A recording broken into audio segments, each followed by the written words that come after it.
the New England Patriots now sail to 7-2, surviving a 24-23 nail-biter over the Atlanta Falcons in Week 9 as we head over to Tampa Bay next week for Week 10.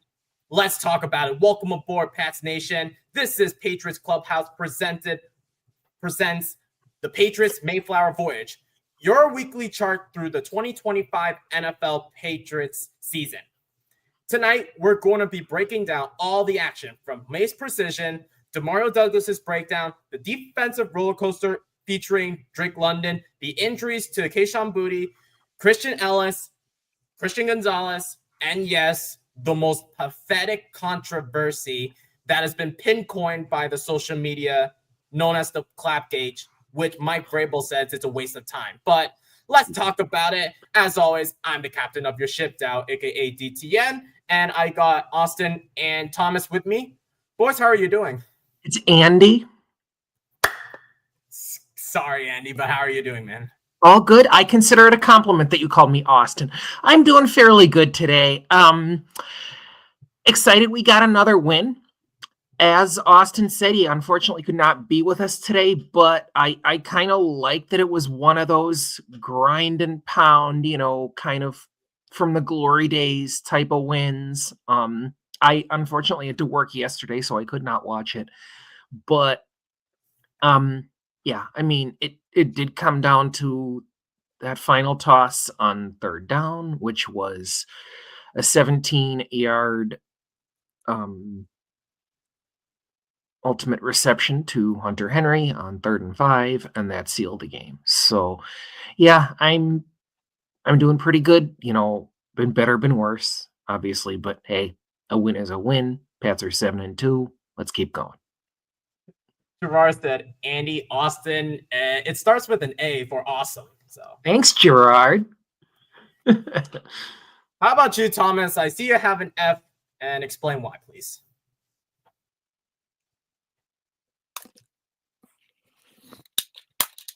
You know why. Pissed off here because, yes, we got to win, but I got something to pissed off about, which is later on here. Yes, we got to win, but this game give me, I wonder what it give me a fucking mini heart attack. I know, me too, man. Oh, you scared me to death, all right. But unfortunately, guys, I said it in the chat that, yes, I got confused, Andy, with Austin, but unfortunately, Austin will be busy throughout the rest of the week due to, business stuff or personal reasons. But you're going to be sticking with the three boys. But before we get started, as always, please make sure that you smash the like button, hit subscribe. It's completely free, helps us grow significantly as a community and this channel, and we appreciate the support. And if you haven't already, please, on the top right of your screen, scan this QR code to join the Discord server and to participate with various Pats fans. Get to hang out with the three of us as usual, and Austin, and our producer, Tyler, who I don't know if he's here in the chat, but nevertheless, please join the Discord server where you're automatically in for our monthly giveaways. And if I haven't already, please make sure that you please post your questions with a Q, comments with a C, relating to Patriots and football only. So that disregards trolling, personal attacks, and whatsoever.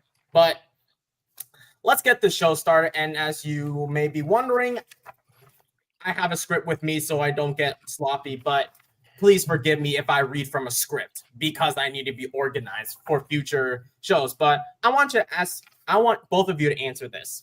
This is a yes or no question and why. So to start off with, hold on, let me change the banner for a second. The win and first impressions. Let's talk about it. We've all seen ugly wins, but this was something else. Patriots 24, Falcons 23, a missed extra point, a late defensive stand, and another fourth quarter clutch drive. And yes, thanks to John Parker Romo for whipping that kick, that automatically saves the Patriots to win that game. But I want to ask you both of this. How do you feel about this win relieved that we. How do you feel about this win, guys? Are you relieved that we pull it off, or you're frustrated that it came down to the wire? I'll start with you, Thomas.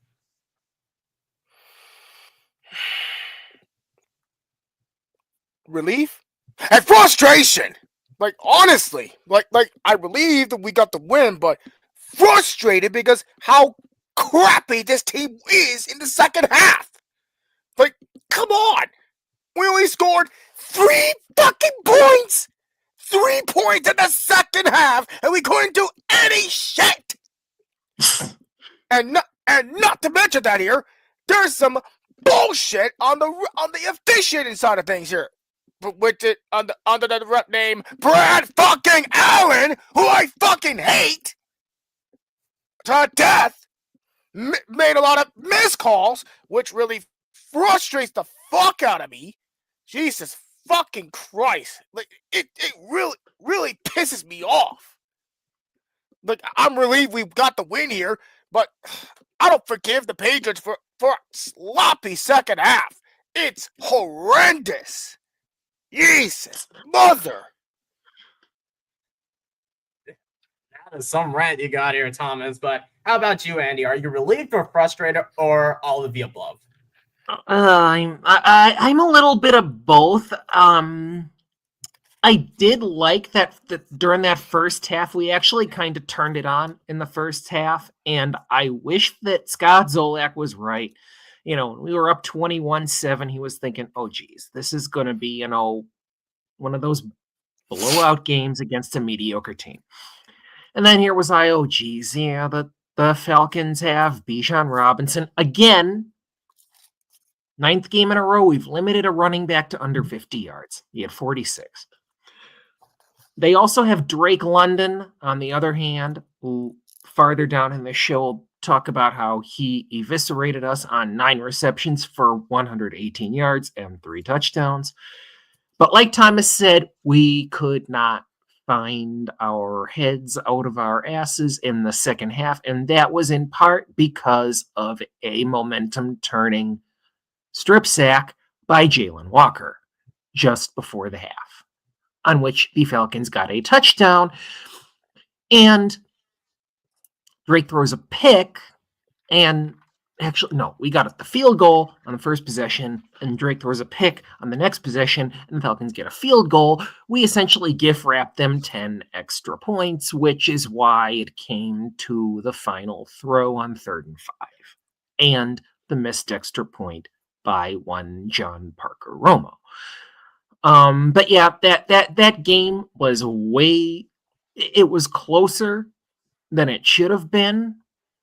And I still feel like we kept the quarterback, even though he threw for it was 2. I got the numbers here. It's 2 touch. I have the stats, and we'll get to the let's actually transition to that second segment, which is Drake Maye. It was 221 yards for Michael Penix. We still kind of kept him off his game. He threw a lot of wounded ducks there, but you know, I mean, the defense, the injury to Christian Gonzalez, you know, yeah, maybe there should have been a taunting call on Drake London, but at the end of the day, it was what it was. Yeah, it's one of those classic Patriots duality. We proved that we can win tough, but you want to see that this offense finish drives and close the door earlier. Like, it should have been a blowout, but we allowed the Falcons offense to look like gods for some reason.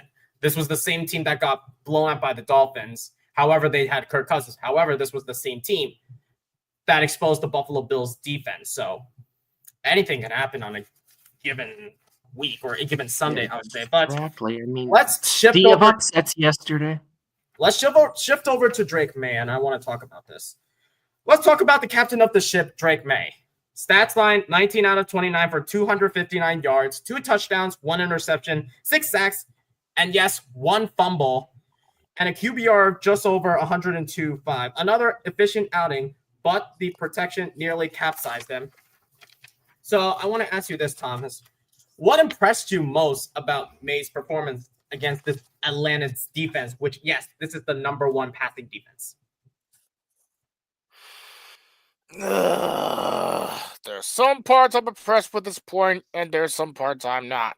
The fact that he got sacked 6 times at this point, the same amount of sacks that he got the amount of times from 2 weeks ago against the Browns.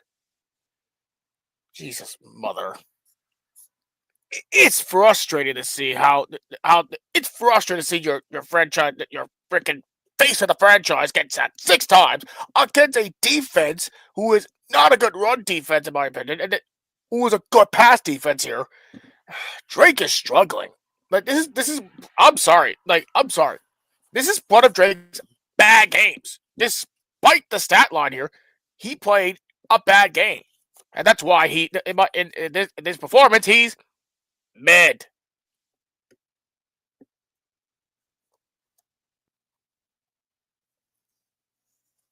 Yeah, it's crazy we're talking about. Sorry if I have my camera off, but I'm gonna have to quickly use the restroom. But Andy, if you have the script out with you, maybe you can discuss like your thoughts on Drake Maye and that other stuff, if possible. Yeah, I can pull up Austin's script right now. Interesting. All right. So yeah, Maye and the offensive flow. I heard on the radio, I think it was on Zolak and Bertrand. Bertrand said, okay, Drake Maye had his 8th game in a row with a triple-digit passer rating, threw for 259 yards and 2 touchdowns. Yes, he had the pick and the strip sack, but that's a bad day for this particular quarterback. Think how many teams would like that to be a bad day from their quarterback. Think of those teams with Cam Ward and Spencer Rattler and Dylan Gabriel. Like, they would kill for yesterday to have been a bad game by one of those quarterbacks. But yes, Thomas, you are 100% right. That was not a good game by Drake Maye. He needs to learn to slide. And, oh yeah, the offensive line was piss poor yesterday, especially on the right-hand side. It was a turnstile. As Austin said, the protection that nearly capsized him. And yeah, I know that sounds awful, but it is 100% right. On the other hand, Maye did have the best day of any quarterback against this Atlanta defense. But those 259 yards were the most passing allowed by Atlanta this year. And then, okay. But yeah, I mean, there's pocket poise. I can say, yes, I did like, that he didn't entirely lose his composure. But the fact that we only got a field goal in that second half and seemingly went 3 and out on every drive. Yes, I see that, F. Thomas. And, it seemed like the Falcons couldn't miss, whether it was, especially on defense. And there was I think it was a 4th and 8. Geez, yes. That strip sack by Jalen Walker at the end of the first half. It was nearly a fumble 6. And the only reason it wasn't a fumble 6 was because Will Campbell stopped the Atlanta defender from running into the end zone. It did wind up being a touchdown, though. The fact we couldn't hold that to a field goal really did swing the momentum away from us. If we'd been able to hold that to a field goal, we would have been able to say, okay, the defense made a stand. Let's go out here and start the second half with a bang and make adjustments and yada, yada, yada. But yeah, that was honestly, it was a great play by Jalen Walker, but it was also, I think, I'm sorry I wasn't able to actually watch the game. I just had it on the radio, but I think it might have been, I watched the game. Complete blown move by Onwenu. Tell me, Thomas, enlighten me. It was a great play by Walker, but at the same time here, the one that and everyone is saying, "Oh, Drake May's at fault for that fumble." No, it's the right side of the offensive line, and it's not Morgan Moses. It's not Morgan Moses. Nope, I still get praise. Michael Onwenu is at fault for this. He allowed Jalen Walker to go through the right gap and strip sack Drake May. At this rate, the right side of the offensive line is piss poor. Mainly Michael Onwenu. Yeah, Onwenu has not been living up to that re-up this year at all. I mean, even with Josh McDaniels, even with Doug Marrone, even with Mike Vrabel, it's, we've seen, a couple of really piss poor games from him this season, and he's just, where he's been a complete turnstile. He just has not played well. But yes, I mean, credit to that Atlanta defense, but still, you've got your right side of the offensive line. The left side held up okay, but your right side of the offensive line has to hold on a play like that. If you've got a guy like Jalen Walker swinging around. No blocks either. Yeah. Yes, maybe Onwenu. Moses is doing fine. He did his job. I saw him at this game. Moses has stepped up the past couple of games. He stepped up against the Browns too. Yeah, he's been gradually improving. Onwenu, not so much. He's looking. I think he might only be 28 or 29. What? Yes. If I were to grade that performance, you already said this already. Oh yeah. Yep. I'd be right there with you. Totally.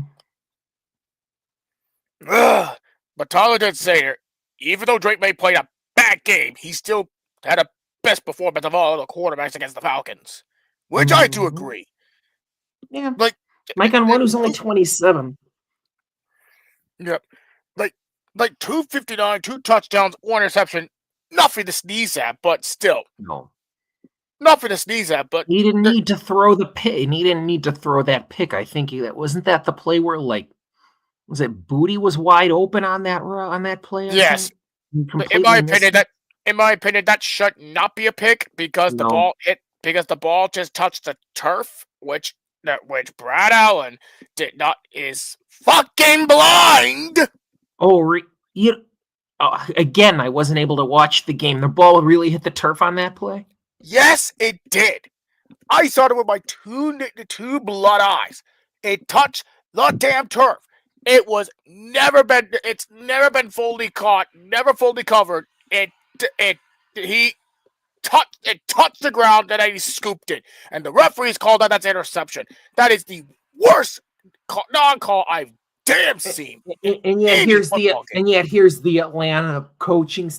We'll get to this later in the show. The Atlanta coaching staff thinking the refs threw the game to us. That goes back to the dynasty. We'll talk about that later. Yeah, but we'll talk about how that might actually be a good thing, even if it's a frustrating and stupid thing. So let me look at Austin's script again. Okay. The 2-year, the 2-year leap that Drake May is taking that everybody's talking about. He's not just managing it; he's leading. Oh, Dow, you're back. Okay. Sorry, I had a phone call with Colby, but nevertheless, I'm back. But so yeah, I did pinpoint in the private chat that yes, the strip sack was so unacceptable. I was checking the what is it? The play-by-play, and I was so disgusted with Michael Onwenu. Why can't you block? I thought the left side was an issue. Now the right side was an issue. I knew Michael Onwenu was going to be an issue. This is his second worst performance, and I'm looking at the PFF score. It was below average. of a 40-something. Yeah. And you already heard me about my rant again over the fact that Drake May interception that should not been an interception because I the saw one that it. was intercepted by Jake Bates. I mean Jesse Bates. Yep, Excuse me. I saw the game. It touched the damn turf, never been caught, and scooped. And Brad Allen, with his low IQ brain of his, say that's a pick. And I'm surprised, and Tyler said, we're surprised that we didn't challenge it. Oh, that's right. I remember Tyler saying, didn't he say that in the main chat? Okay, cool. Yes. He said, I was surprised we didn't even challenge it, which I totally agree here. That hit the turf, it never been caught, it was scooped after it touched the turf by Bates, and the refs, mainly freaking Brad Allen, who is a low IQ, stupefied referee of the year, in my opinion, say that's a pick. And then also, was it, I forget if it was on the strip sack or the interception, and John threw this up in the chat earlier, was there a clear hold on Mac Hollins that they missed? Yes! I knew Thomas predicted about Brad Allen making these stupid calls. It's like there's like no tomorrow with like this officiating. But going back to like Drake May's performance, I don't know what you guys were ranting for like 5 minutes because I got distracted because of Colby. But nevertheless, my apologies, guys, for holding you guys. But I want to discuss about the 6 sacks. I don't know if it's because of the blitz, the absolute shit out of this offensive line, but I want to ask you this, Andy. What worries you more, the 6 sacks or the post-halftime stall that we scored just 3 meaningless points? Oh, jeez. It's a coin flip here. Yeah, I guess I'd have to lean toward the sacks because as sturdy as Drake May is,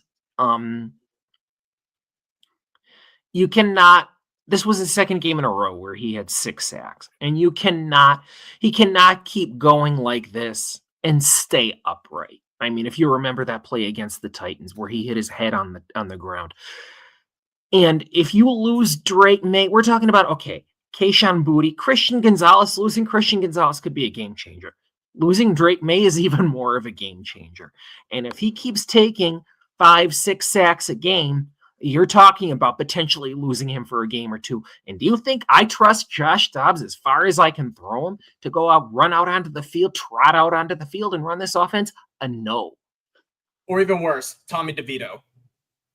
You see, I trust him more. That's just if Austin were here, he'd be arguing with me. I'm not a Dobbs guy. I never was. No, I know you guys have a debate about like I thought I was a huge fan of Dobbs after his performance with the Vikings, but towards the end of the season with the Vikings, it didn't go well because he's more of like your journeyman quarterback, I would say. Yep.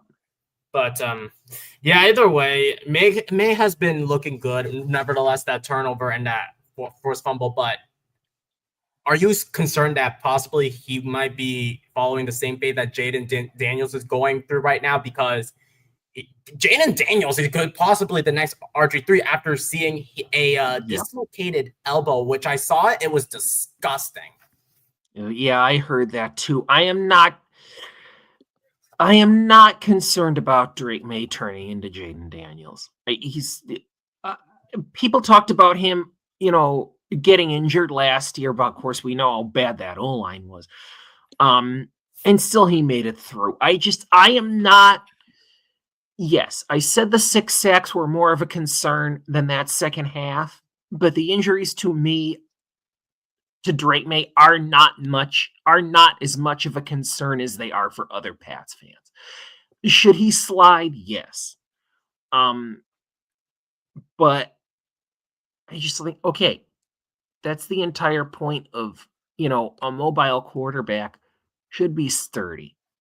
And, so far he's proven, at least to me, to be more like Josh Allen in terms of durability than Jaden Daniels. Yeah, for sure. Now let's speaking of Drake May, it's reported that currently that Drake May and Will Campbell are currently at TD Garden watching a Celtics game. So probably there's some sort of like off the field connection right there and chemistry. That's so important that we'll get to that later at the end. But let's now shift over to offensive standouts, and of course we're behind schedule. Let's talk about offensive standouts. So big shout out to Demario Douglas, 4 catches, 100 yards, and that 58-yard touchdown where he toasted the safety on the wheel route. Let's quickly start talking about Demario Douglas. When I heard that interview at the end of the game that he played really well because his father, not his father, his uncle was murdered by some moron, and Douglas was emotionally feeling so emotional about it that he actually played a good performance. What were your thoughts on his performance, Thomas? Justifiable performance, best performance out of Douglas, even though he's the most undersized wide receiver we ever have in this roster. He played well here, 100 yards after 4 catches, which is nuts, and that 58-yard touchdown where he just literally scorched that safety on the wheel route, which is crazy to say the least. I think he did a justifiable performance. Yeah, for sure, definitely. I think that Demario Douglas, this is like his second consecutive game where he had another impressive performance. Like, I think that whatever shifted him from looking like shit for the first 3 games to then looking like having a more so that the Pittsburgh game was the 3rd game, my bad. But yeah, at least he was bouncing back those last 2 games, and I was really impressed with Demario Douglas. But another player who we need to talk about taking over for Mondre and Baby Gibson, Andy, and that is Terrell Jennings, who actually had his first career rushing touchdown. And about Terrell Jennings, he was an undrafted free agent back in 2024. I forgot the name of the school. But what are your thoughts on Terrell Jennings, Andy? Terrell Jennings, yeah, I liked, as you know, I was big on the Trevion Henderson draft pick. You know, it took me a while, but I came along to it. And I'm like, watch that kickoff return. I'm like, I hope we see this guy, as a starting running back. And here he is, not exactly proving to be a bell cow. But yeah, Terrell Jennings, he had, hats off to him for being, coming up off the practice squad and, actually scoring that touchdown. I have his stats here, 11 carries for 35 yards, 11 long, and that 1 touchdown. I mean, yeah, he was, he did what he needed to do when he was on the field. And Vrabel and McDaniels put their trust in him, and he came through.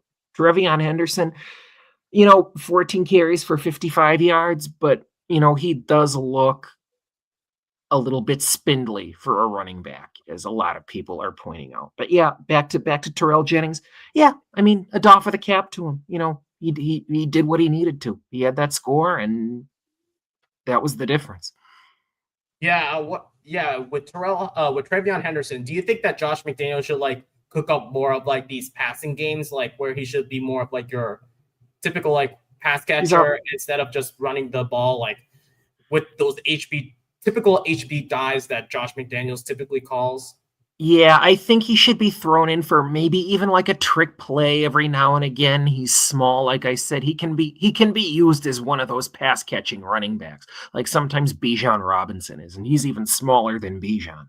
Florida A&M is where Terrell Jennings is out of, by the way. Florida A&M, so nothing related to Texas A&M, but yeah, I definitely think throwing him in as throwing Trevion in as a pass catching back could work. The AKA at HBCU, which is black colleges. Ah, okay. Interesting. Thank you. Interesting. Fun fact. But you both can answer this question, but out of all these offensive standouts, who had the biggest impact in that game? I'd have to say Pop Douglas. I mean, I think it was his first 100-yard receiving game, if I'm not mistaken. I mean, 100-yard game, yeah. And that 58-yard touchdown was an absolute beauty. The guy is, pardon me, the guy is learning under this new offensive scheme. And yeah, I wanted him off this team after that mistake in the Pittsburgh game. And then he's like, oh, geez, Pop Douglas. Oh, boy, he's popping again. Oh, look at that. And, he showed signs of what he could be against Cleveland and, showed off against Atlanta. And it was really, really fun. Yeah, for sure. How about you, Thomas? To me, it's Jennings. He deserved the praise at this point here. Like, not going to throw shades at Travion Henderson. Sure, the 55 yards is fine, and he got the 32, that matches number, receive yards. If you look at the all-purpose yards, he did fine. He did fine to do his job. But Jennings, kudos to him for everything to see here. Yeah, for sure. I think Terrell Jennings if he can step up, I think he could be eligible as a trade candidate because we signed him to a 2-year deal. So if there's a running back needy team that we could trade away for some draft capital, and that would be actually huge. We could get a 6th rounder out of Terrell Jennings.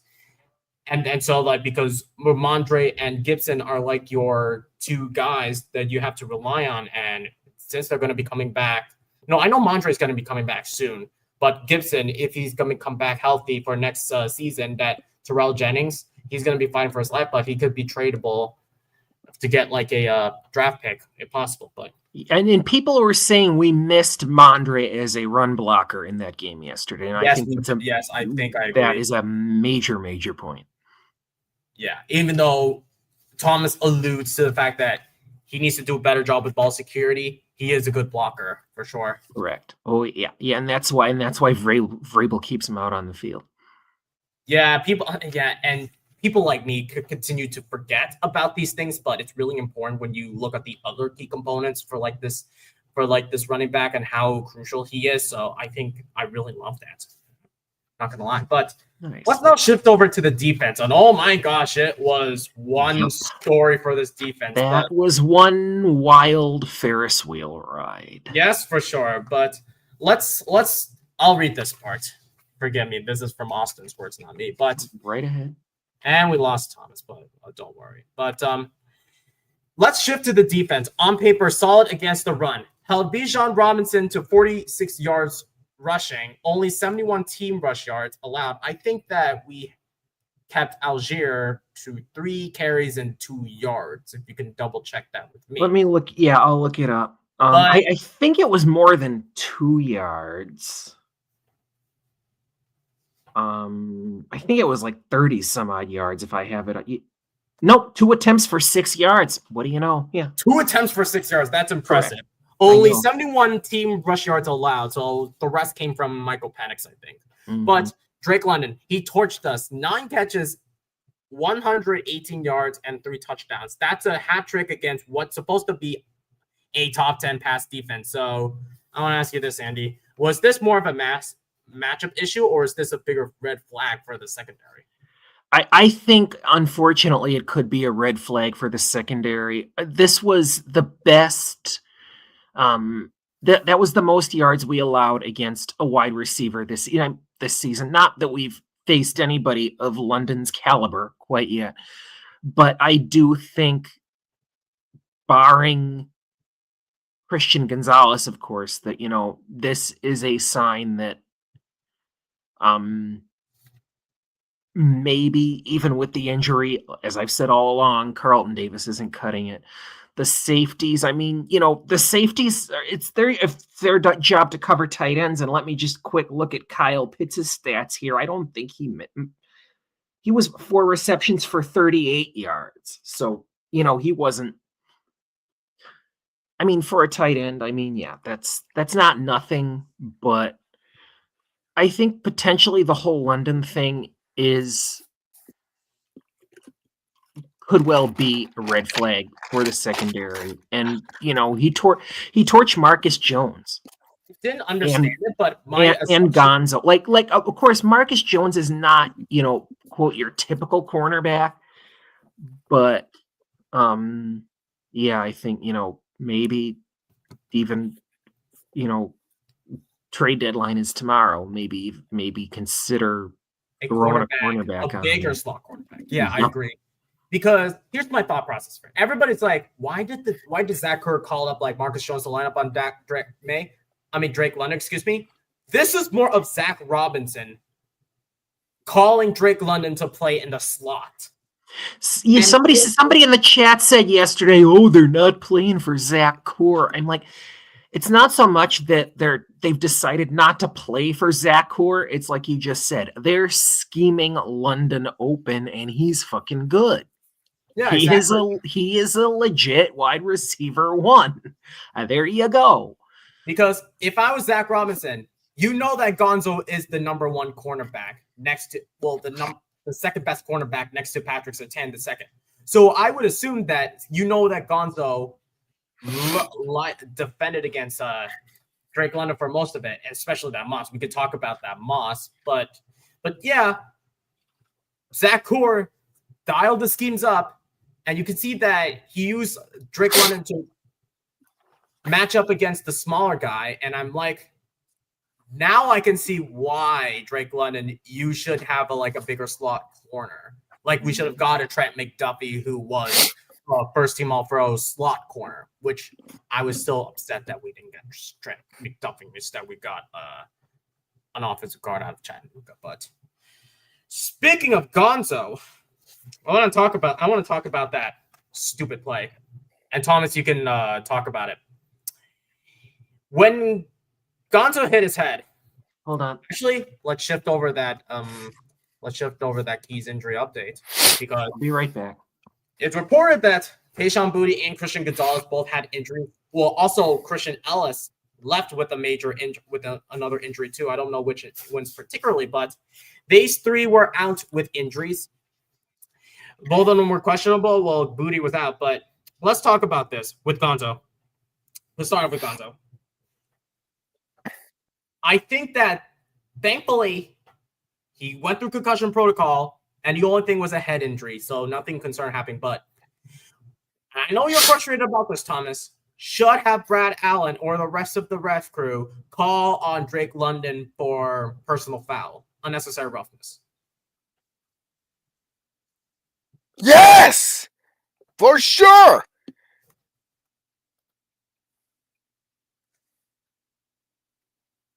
Yes, for sure. But yeah, this is frustrating, especially how Drake London is like 6'5", and basically, no, it's not because of this. It's because of how you thought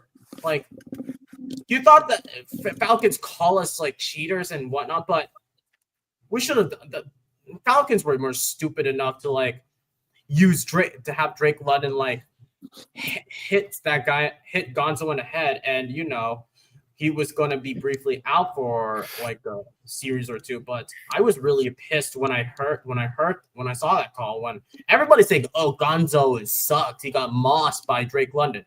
No, basically Drake London made a stupid play, hurting Gonzo's head, and then the rest of the story, which was kind of really frustrating when you think about it, Thomas. And explain why the referee should have called that unnecessary roughness.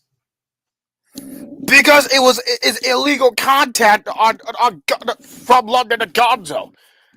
Jesus Christ! If you cannot imagine, I'm sorry. I'm sorry. This is a blatant, I'll just say roughness at this point. At this point here, I'm sorry. I don't care. They're competing for the ball. It's completely unnecessary roughness here at this point. On London here, and the referees, mainly Brad Allen, did not even make that stupid call. So Tyler comes in with an interesting point. He said, it's not unnecessary roughness. He fell on him as they're competing for the ball. After the fact, he should have been flagged for taunting. That I could agree with. He could have been flagged for unsportsmanlike conduct, and then the Falcons would lose 15 yards. But nevertheless, it didn't happen for no apparent reason. But yes, Drake London, even though he didn't get flagged for personal foul, unnecessary roughness, he should have been called for unsportsmanlike conduct for taunting after what he did to Gonzo. Which is a fact. And did Brad Allen call in? Hell no! He did not! I knew Thomas was going to be livid about this after this game because of how horrible this referee is. But what are your thoughts about it? Because Brad Allen is trash! Talk about it, Andy. Like, what should this been an unnecessary? Unsportsmanlike conduct on Drake London after that moss to Gonzo. I do think there should have been unsportsmanlike conduct, yes, but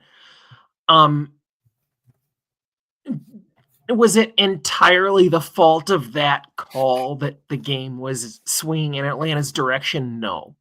That was Jalen Walker and the strip sack, and then, the Drake Maye interception. Yes, that probably shouldn't have been. But yeah, no, there 100% should have been an unsportsmanlike conduct against Drake London, because you do not get up and start pointing in, an injured player's face. I'm sorry, guys. I didn't watch the game. I just know from what Tyler was saying in the chat that the way Drake London was acting was completely inexcusable and warranted a flag, and it did not get one. Interesting for sure. Yeah, it's so frustrating when we think about this. Sorry to go off on a tangent. And yet here are the Atlanta coaching staff saying that the refs threw the game to us. It's okay. It's like, okay, this, I know. Again, we're not quite there yet, but that's just like, as Austin called it, sour grapes. I mean, it's just it was just unacceptable. But nevertheless, let's move on with the second injury. And I think we already know about this injury, but it has to do with Kayshon Boutte and that hamstring. So an MRI was reported that this was a grade 1 hamstring. So that means he could be out for at least 1 to 3 weeks. He said so on Discord that there's a possibility he might be available to play for the Buccaneers, but if not, he said that he will be playing against the Jets. Do you think that if Boutte were to miss some time, Andy, who do you think could step up on offense if Boutte were to miss some time? Who do I think could step up on offense? Step up. That's an interesting question. I think we could see more of a role from Pop Douglas, given what he did yesterday. I mean, the guy has been close to flawless for the past 3 games. And no offense to Kyle Williams, he's looking like a complete rookie. He doesn't know how to run his routes. He doesn't quite know what he's doing yet, and I don't know what Vrabel's doing on that front. I'm kind of, going back on my talk about, play Efton Chisholm. I want to see more from Pop Douglas and Stephon Diggs. I really hope that they step up in this absence of Kayshon Boutte, which some people were saying it's like, they lost him and the game fell apart. It's like, well, he wasn't a major target during the game yesterday at any point. He had, let me look up his stats. He did not have a touchdown, and he had no receptions either. So he didn't do anything in yesterday's game. I forget when the injury actually happened, but yeah, I think I want to see Pop Douglas step up more in his stead, and maybe even have another 100-yard game plus. Yeah, for sure. Yeah, I think that Kayshon Boutte will be out. I think that there's a chance that Kyle Williams may step up to the spot because we saw him for a brief moment having to take over for Kayshon Boutte when he was out. But I think as time goes on, there's going to be more connection with I think. Why are you shaking your head, Thomas? I don't see Williams step up to the play here. The player I do see need to make a step up here is Mac Hollins. Okay. Mac Hollins for sure, especially how he's a tall guy. Granted that At one point, he was the lead receiver for the Buffalo Bills. He was their lead receiver last year, really? Until they traded for Amari Cooper. Oh, brother. Over Keon Coleman and Khalil Shakir. Yeah. Yes. Well, Keon Coleman, I think he's not worth it as a center. No, Shakir, more Shakir than Coleman. Yeah, I think that Brandon will not go on a rant there, but yeah, I don't think that with Matt Collins. I think that Matt Collins, granted how silly he is with his costumes and his professional. I love his professionalism and his ability to be a leader for the team. Granted that he has these weird costumes, like him dressing up as a bishop, as in the chess piece for Halloween before the Browns game, and then for the Falcons game, he dressed up as a Minuteman celebrating the American Revolution, which was there you go. Interesting. That's cool. Well, yeah, but you just cannot. I know people hate Matt Collins because he just like walk on barefoot. Like, this is his nature. Okay, this is his nature. Let the man walk on his bare feet. I'm sorry. Yes, I do agree. But let's quickly let's quickly talk about special teams. I want to ask you about special teams. 1 point game, that all it takes. Andy Borgales, perfect night, hits his 32-yard and all PATs. Falcon kicker John Parker Romo, who was the kicker who was going to compete with Andy Borgales, misses the tying extra point, and that's her game. And of course, Bryce Baringer, 3 punts, 50-yard average, 2 inside the 20, quietly elite. So, Andy, do we overlook how often special teams decide these matchups? We absolutely do. I mean, you could argue for pretty much any narrow win in the NFL that you always think about offense and defense, but so often it comes down to special teams. I mean, look at Adam Vinatieri, how clutch he was in 3 Super Bowls. Look at Steven Gostkowski. Look at even Matt Slater. Look at Nick Folk. And Nick Folk. I mean, these guys, special teams come through when it matters. I mean, pinning your opponent down inside the 10-yard line when they have to drive for a touchdown and then your defense gets a stop. Like we kind of saw happen against, the Kansas City Buffalo game yesterday where Pat Mahomes threw 2 Hail Marys and missed them both. Don't remind me about that game. I'm sorry, Thomas, but ahead of the Buccaneers game, the reason why we lost to the Bucs was unfortunately, and I know I was upset about it, Nick Folk missing that field goal, but I blame more on Belichick. Yes, where we nearly beat, and they were the defending champs that year, and they came into town with Brady and were 2 touchdown underdogs, and I think they won by 2. So yeah, I believe we would have won by 1 if Nick Folk made the field goal. But then again, I know. That was a wet, rainy, windy day. It was a mess of a day. I don't blame it on Nick Folk. I blame it on Belichick for not trusting Mac.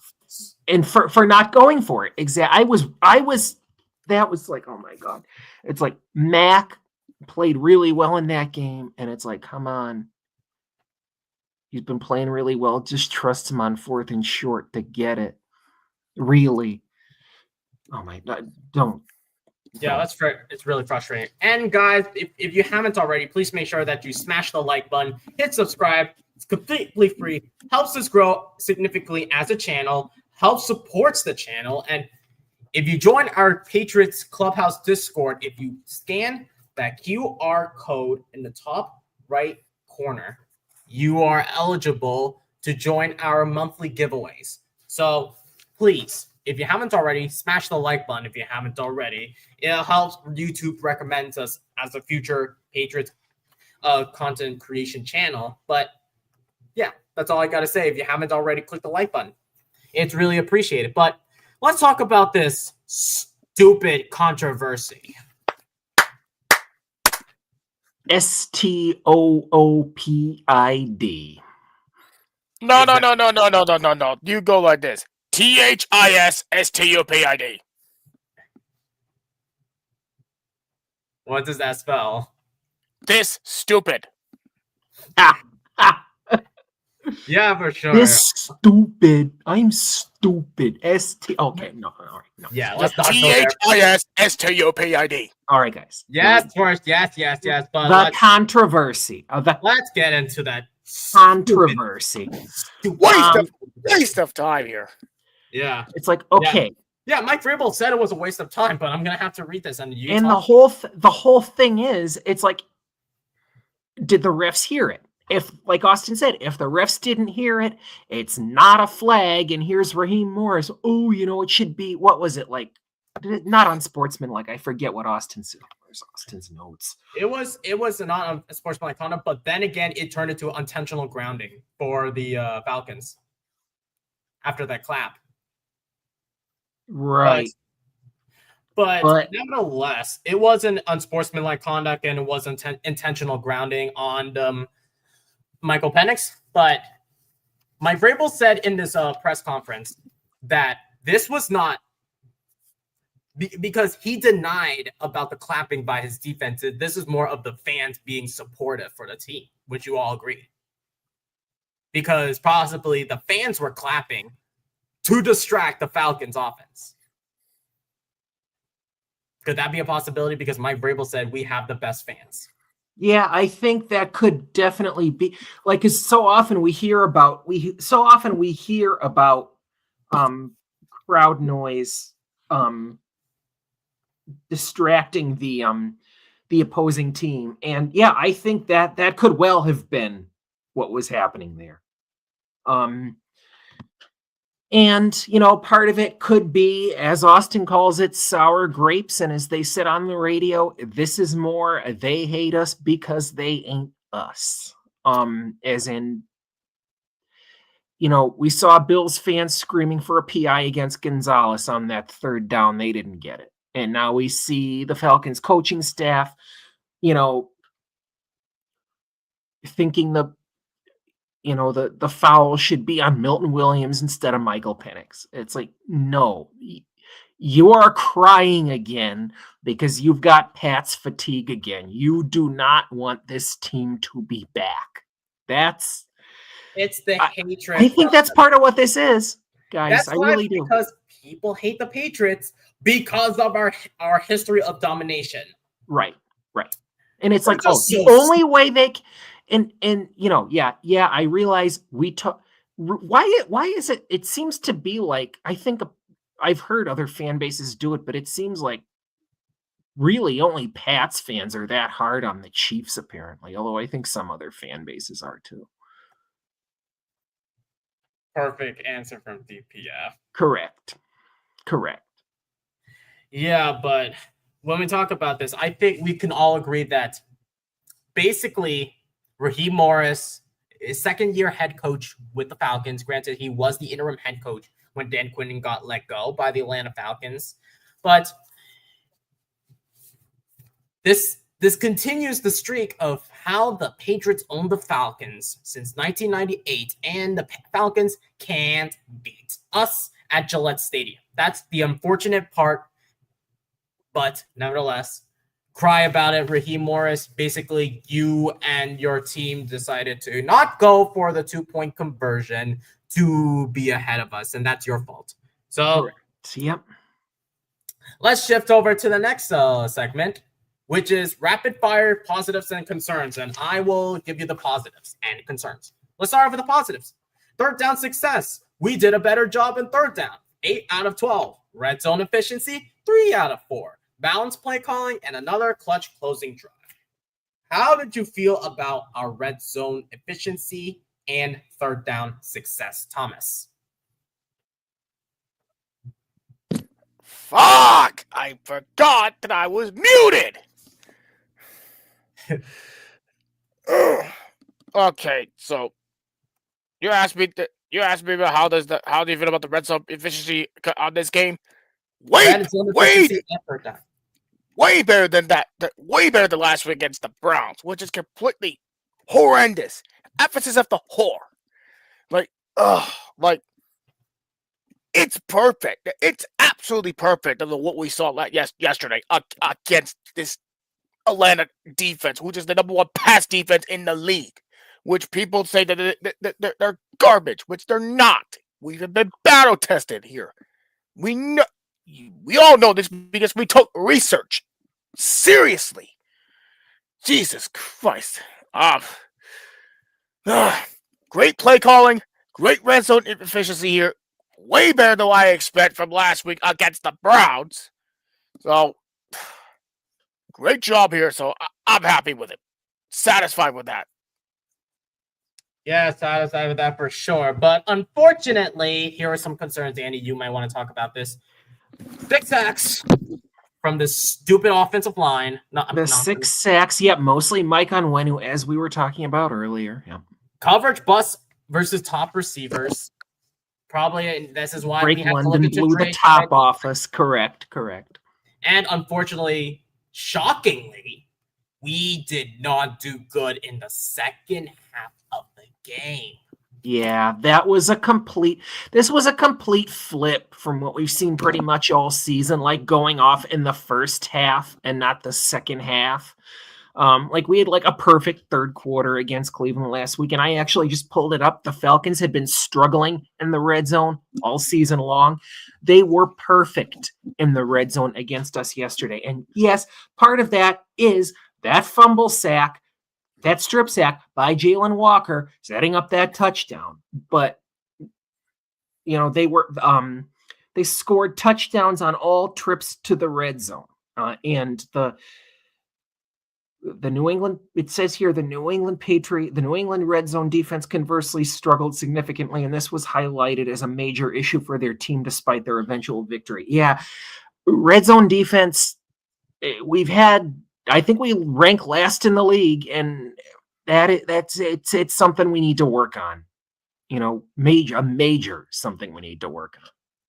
And I want to ask you this, based off the positives and concerns, which side of the ball do you trust more as we head on the road to Tampa Bay? I trust offense. I'm going to say it. Because as good as the run defense has been, at the top of the league, for the team, Drake Maye's been better. He's, this is one less feather in the cap of those guys who say Drake Maye can't win close games, that he's not clutch. I mean, of course, I've been wanting to shit on them since last year. And, this Atlanta game, a good thing about it, gave more evidence that they're wrong. So, yeah, as much as I would want to say I can't trust the defense as a whole because the pass defense, these, given between yesterday and, these early in the game drives for touchdowns, and we're playing Baker Mayfield next week. It's like, no, I've got to trust the offense more than the defense. Yeah. How about you, Thomas?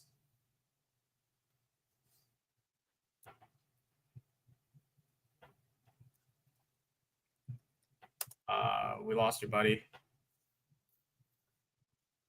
I think we lost Thomas again, but yeah, I do agree that the offense, I do have faith in the offense, but at the same time, defense is going to scare me a bit because of the passing coverage and because I do trust their run defense. That I do trust, but I don't trust this offense. And I don't trust this pass attack, the pass attack going up against the. Yeah, Thomas, you're back. Who do you trust heading into Week 10? The offense or the defense? Completely the offense. I don't. At this point, I don't trust the pass defense. It's completely, in my opinion, they're 19th in the pass defense. In my opinion, the worst pass defense I damn seem as a Patriots fan. Despite we have a second best run defense in the league here, like, I trust this offense. Like, Drake Maye Drake May is still our face of the franchise to begin with. Despite we don't have Booty, we still got Kyle Williams. We still got Matt Collins, who is a red zone aficionado. We still got Stephon Diggs, who we saw that Cardi B is at the game. If FYI. Yes, And our offensive line, especially the left side, protected Drake May well here. But if I don't see the right side protect Drake May here, I'm going to lose it. And I'm going to hee-haw like a damn donkey until they get everything right. Yeah, for sure. And it might me think about that the right side needs to be focused on heading into the draft and free agency next offseason. Not to mention that in fact, that we may have to talk about it before the trade deadlines, and trade deadlines are tomorrow. So we will talk about it. But yeah, and everybody knows here, I always get pissed when the offensive line is going to be bad. And 2 straight seasons here, when we had the 2, 4, and 13 seasons, what is the only position on the offense I always complain about? The offensive line. Especially left tackle, which is now not that much of a problem. It's the right side of the offensive line now. Correct. For sure. Probably a new sense of scenery for the right side, because left side, we got some new scenery with the left side. Can we do the same thing for the right side? When we look into the draft, when we look into free agency, are there any good right guards or right tackles? Because I feel like Michael Onwenu is a shell of himself. And speaking of failures, let's talk about our musket men and misfires. And you, Mr. Noble, get to begin. Okay. So it's one offense, one defense, and special teams winner. Same as always. So my offensive winner is obviously DeMarco Douglas. Redemption game after his uncle got unalived. Not gonna say the M word because I know YouTube is going to get us demonetized. So DeMarco Douglas played a great game. I'm happy that even though he's one of the most undersized wide receivers we ever had with the roster, I think he did well. Like he deserved my praise. He deserved everything here. And I know the Pittsburgh game is going to be a downfall to him. I'm not even ready to give up on Douglas until we get the further games. My loser on the offense, not going to go with Drake May. No. The performance he had is good here, but the loser on the offense, Michael Onwenu, who even allowed a strip sack from Taylor Walker on Drake May here, which is not Drake May's fault. It's on him alone. The right side better be fixed here. If Onwenu does not get fixed, cannot fix his game anytime soon, bye-bye, dude. Get out of my freaking team. And now, on the defensive side, my musket man on the defense, I hate to be the person here at this point. Despite this, you guys are going to be pissed at me here. In my opinion, I'm leaning towards 2. Chason, and you're going to be pissed at me, Carlton Davis. I really think I know that none of the quarterbacks since we have lost Gonzo here, Davis just stepped up, even though he is almost back to himself. He got some tackles, and he made some plays when he needed the most. So it's Chason and Davis is my musket man on the defense. My misfire for the defensive side of the ball, I'm sorry, Marcus Jones. He literally got clapped by Drake London. Clapped. But by a USC alum. I'm sorry. Like this is a piss poor performance, but mainly it's mainly how you're supposed to pair up against a 6'5" wide receiver out of USC who literally got 118 receiving yards, and he literally got clapped.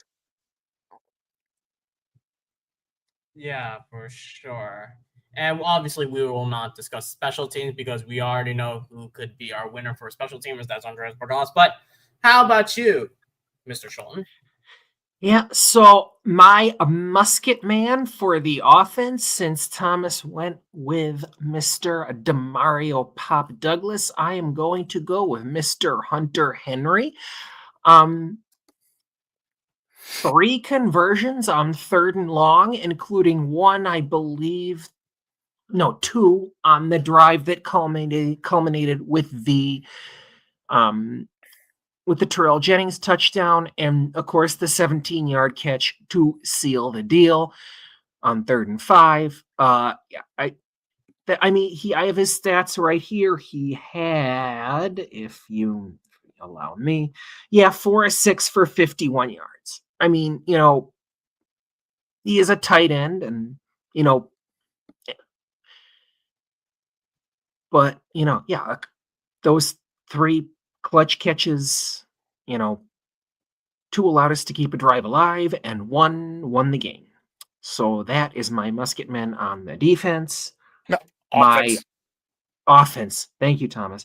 My misfire on the offense has to be Mike Onwenu. You can't be a turnstile. You can't allow 5 to 6 sacks on your quarterback every week. He will get injured and be out of the game. And I already said earlier, what happens if we don't have Drake May? We trot out Josh Dobbs or Tom DeVito. And I don't think anybody here wants that.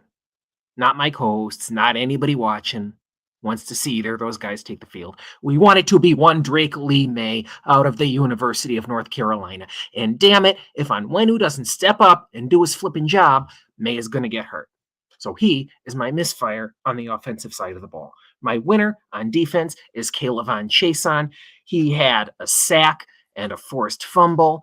We've only had a couple of sacks these past couple of weeks, and Chason got one yesterday on Michael Penix and allowed him to, was one of the reasons. Chason and Landry were 2 of the reasons Penix couldn't find his game yesterday. We haven't let a quarterback really find his game all year, and I hope that keeps going when we face one Baker Mayfield. We did it to Josh Allen. Hopefully we can do it to Baker Mayfield, and then Josh Allen again in December.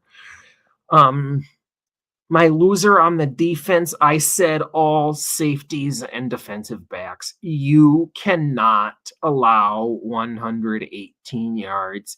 Well, I shouldn't say you can't. It's the most we've allowed to a wide receiver all year. It's amazing that we won allowing a guy to have 118 yards in one game. Imagine if he replicated that in every game. I'm not doing the math right now. It would make you all puke. And this defensive backfield has been a letdown. Was a letdown early in the season, obviously, when Gonzo was on the field. He freaking torched Gonzo. I mean, that was the first time I ever actually thought Christian Gonzalez got torched. It was by Drake London yesterday.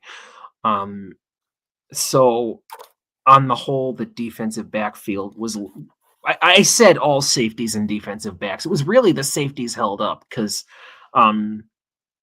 Kyle Pitts didn't have a touchdown, and only Drake London got the touchdowns.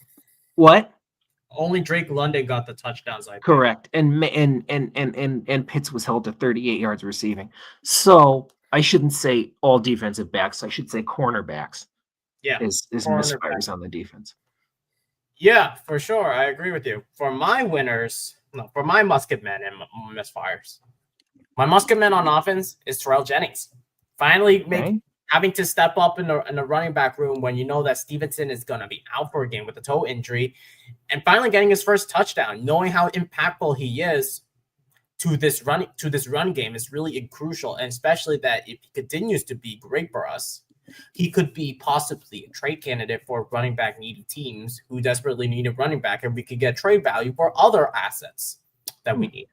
My loser for the offense, it's between Michael Onwenu and Garrett Bradbury. I don't know why. I think the interior offensive line disappointed me.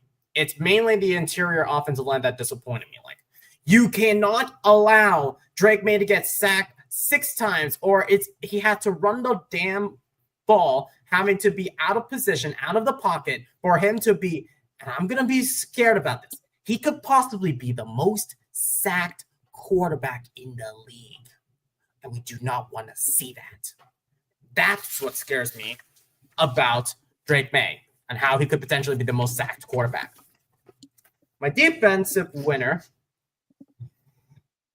this is actually going to be scary. And you're going to be questioning my life choices, but Kyrie's Tonga, because for some reason, you should have seen him on offense where he played a tight end or fullback, allowing Terrell Jennings to get that first down and to make out a great run. I love that. But unfortunately, my loser, don't know why, but I'm going to say Christian Barmore. And here's why. Granted that he's having a great year, but for some reason, he could be a hot, cold player, and you don't know which player you're going to get out of Christian Barmore. So far, he hasn't gotten a sack yet. And that's what, and I'm like, is he the guy that you want to lean on move for the future, or you need to find another defensive tackle to pair with Milton Williams? If he can get his shit together after, I don't know what happened last week with the whole, like, detrimental to the team, but I hope Christian Barmore gets his shit together for next week against the Tampa Bay Buccaneers. But I want to quickly talk about this before we head to the closing segment. Let's quickly talk about the Patriots trades before the trade deadline. So when we talk about needing assets for this team, it was reported that Patriots are shopping Anthony Jennings at this point, because I know Anthony Jennings, he's not your typical guy. He's not fit. He's not a defensive scheme under Mike Vrabel. I want to ask you this, Andy. What are your thoughts on the Patriots shopping Anthony Jennings and hoping of getting a player in return or a pick?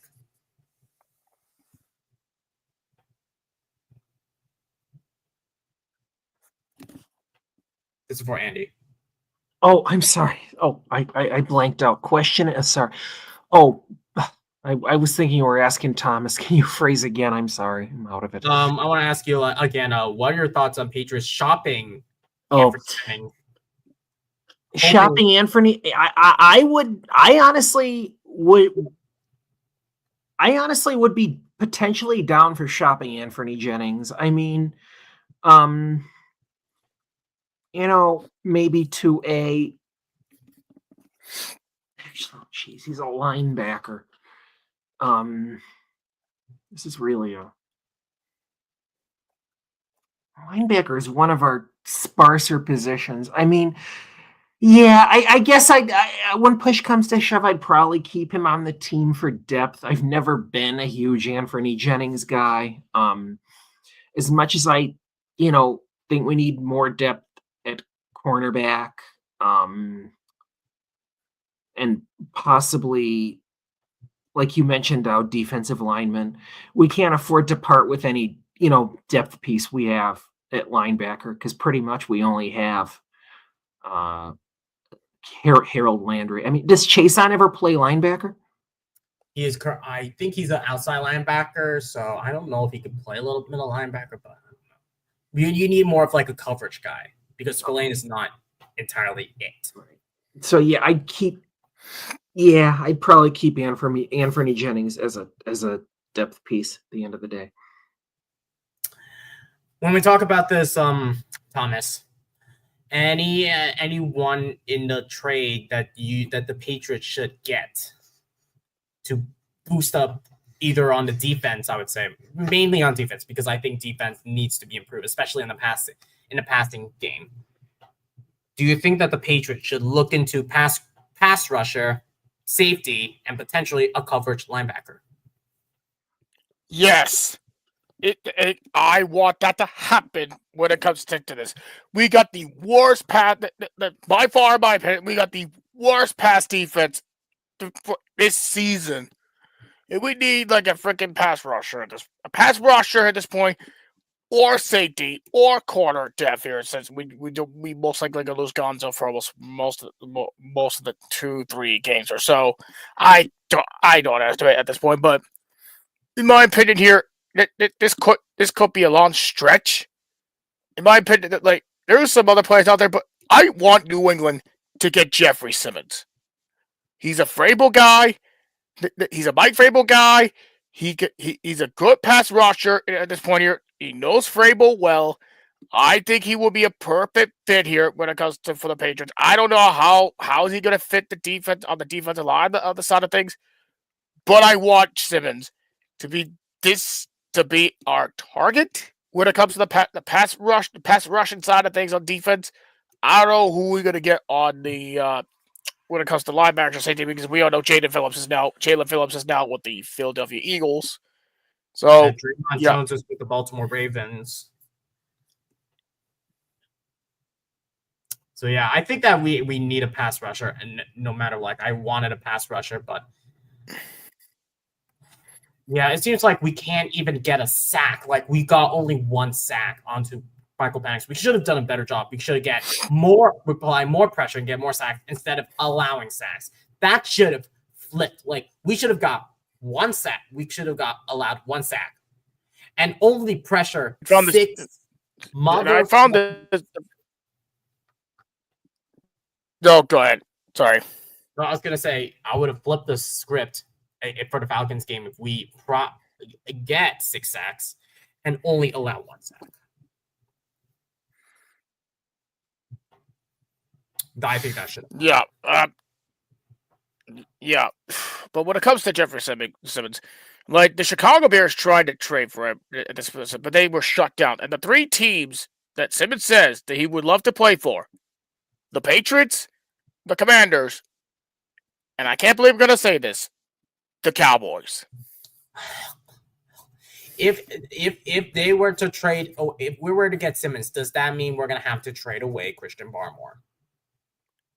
No. I think he's going to be more of a rotational defensive guy.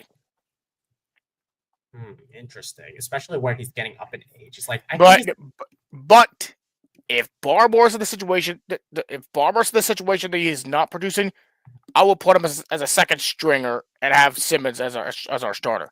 I'm not ready to. I don't want to get rid of Barmore. He's a good player. He's a good asset. He's going to be more like a second string player. Yeah, for sure. But I think we're about to head towards the very end of the show, and we're going to get to the final segment, as we like to call it, charting the next voyage. As we leave Atlanta and learning from our mistakes, we are now going to be heading back on the road to play at Tampa Bay, not Tampa Bay, more like Tampa May, as in Mayfield, where we're going to be playing the Buccaneers. Mayfield led Buccaneers without Mike Evans and without Chris Godwin potentially. I think Egbuka is going to be available for that game. So here's one of the toughest points next. A road test against the 6-2 Buccaneers, who are coming off of a bye after they played against the Saints. So Drake May versus Baker Mayfield. 2 physical defenses and emotional Mike Vrabel reunion against his old friend Todd Bowles. This Week 9 win was imperfect, but it was proof that this team can survive through adversity, controversy, and chaos and still come out on top. So when we talk about this, Andy, I want to ask you this before we preview for the upcoming show. What should the Patriots keep an eye on when they play against the Buccaneers at Tampa Bay? What should they keep an eye on? Okay. Draker Mayfield. Here I go. Baker Mayfield, who is an MVP candidate. If what we allowed Michael Penix to do at times yesterday, if we allow that against Baker Mayfield, I think we are absolute toast. Do I think there's potential could be a close game? Yes, but we will lose. If the defense does not step up against him next week. If potentially all they have at wide receiver is Egbuka, I think their talent. I think Mayfield is talent. They got Tez Johnson. They still got Trey Palmer. I don't know if Jalen McMillan is still out. I know they got young Tez Johnson, who was out of Oregon. So yeah, and don't forget about K-Dot. And I think they're one K-Dot, exactly. Yeah, one player we got to keep an eye on, else on the ground, Bucky Irving. Is Bucky Irving? Oh, Bucky Irving's going to play. Yes. Yeah. There's a possibility that the streak might end with Bucky Irving. Well, we thought that with Bijan Robinson, and it didn't. But we can preview that for this upcoming Friday. But yep. The one player I'm looking for on defense, a couple players, Levante David, Antoine Winfield, and don't forget Vita Vea. Yep. This is going to be a challenge for this offensive line. If this interior line can't stop Vita Vea, Drake May is going to get eaten alive once again. Mm-hmm. Yep. And we know Todd Bowles, sometimes the defense is questionable, but they made a lot of questionable drafts, except for Edmund. Yeah, and I got this, and I got a fact from my brother here at this point. The Bucs actually got a 22nd pass defense in the league. So at this point, they have not a good pass defense than what we thought it would be, but we have to see if we can get past that this Sunday. How about the run defense? I don't have the detail on the run defense. I think they're more like a top 5 run defense, same as us. Well, we'll find out until next week. Patriots Nation, keep the sails high, the faith higher, and remember, the voyage isn't over. It's just the beginning. And since as we reach toward the end of the show, ladies and gentlemen, please, if you haven't already, please smash the like button, hit subscribe, share this with all of your friends, turn on the bell notifications for future episodes of the Patriots MayeFlower Voyage, and please, in the top right corner, please join the Patriots Clubhouse Discord server, where you introduce yourself, how long you were a Patriots fan for, what was your favorite moment as a Pats fan, and who is your favorite player outside of Tom Brady. And this has been the Patriots Clubhouse presents the Patriots MayeFlower Voyage. And hold up. I literally forgot to give my bonus loser, my bonus misfire. Literally forgot about that. Brad Allen. He's garbage. Well, interesting. But as always, guys, until next time, go Pats. Go Pats. Go Pats.